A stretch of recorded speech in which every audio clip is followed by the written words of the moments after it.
With Virginia's swift decision to remove non-citizens from the voter rolls, backed up by the Supreme Court, voters in the election must be wondering, how did non-citizens get on the voter rolls in the first place? In America, you have to be a citizen of this country to vote. At least, that's what was promised and assured by the Constitution. But in the America shaped by activist judges, left-wing, bleeding heart politicians, and dark money groups, they want to make sure that this all changes. And they do so right under the American people's noses. So, how exactly are non-citizens shuffled into the voter rolls in the first place? Attorney Mike Yoder is here to give us the answer and blow the roof off of this operation just in time for Election Day. Mike, it's good to see you. Thanks for having me on. Walk us through how this is happening. How does a non-citizen even get on the voter roll to begin with in these states?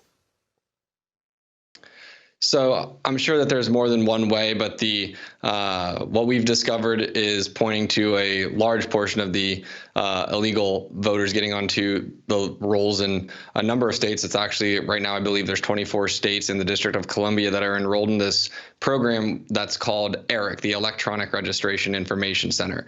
And what ERIC is a purported 501c3 nonprofit that exists to decrease the costs with election administration as well as increase voter roll accuracy.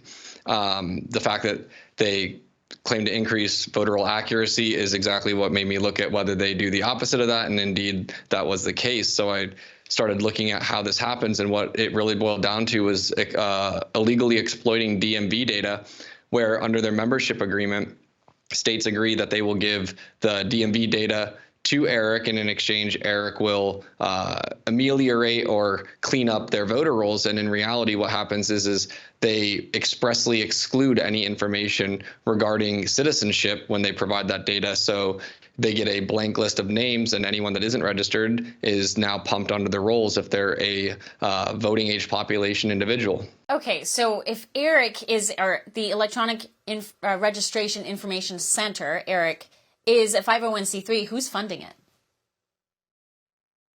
The states and the taxpayers are the entities that keep it going. I mean, it was initially seed funded in terms of getting off the ground when its founder, David Becker, who was embroiled in a scandal while he was an elections attorney with the DOJ back in 2005.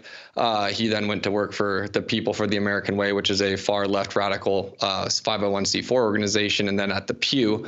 And while he was at the Pew, he received $750,000 in grants from the Open Society Foundations for a modernization election initiative, and 11 months later, ERIC was formally launched as its own entity. So that's sort of how it got off the ground. But taxpayers of the states that ERIC is members, George Soros. That would be the case. Yes, that would be where it came from. Can't say I'm shocked. There's a common denominator in a lot of these nationwide efforts. You filed so far 3 lawsuits with your group Citizen AG in 3 battleground states. What are those lawsuits focused on? So 2 of them are similar. One is different. Our director of litigation, Nicole Pearson, filed the suit along with our local counsel in Arizona, and then our senior litigation director, Rachel Dreyer, is filing that in Pennsylvania. So the case in Pennsylvania is over the failure to remove voters that should have been removed over 700 days ago, beginning on November 9th of 2022. Same thing in Arizona. The difference is that in Pennsylvania, we're finding that there's 277,000 individuals that should have been removed. And in Arizona, the number is actually 1.3 million.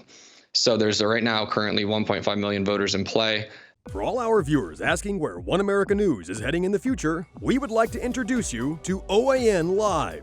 OAN Live is the best way to stay up to date on all of the hard-hitting, straight-shooting, national and international headlines. And the best part is, OAN Live is only $4.99 per month. All the credible, honest, unbiased reporting One America News offers at a fraction of the cost of cable.